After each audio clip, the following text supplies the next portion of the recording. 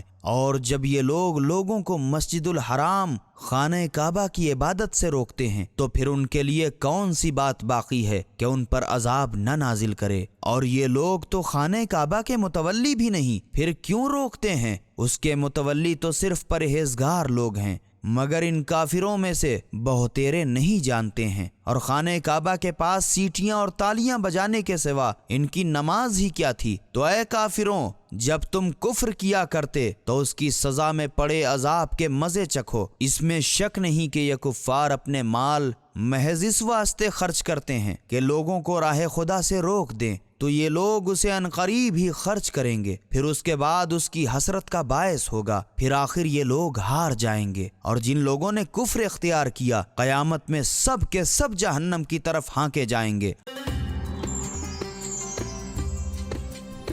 سبیل قرآن، ہدایت کا راستہ۔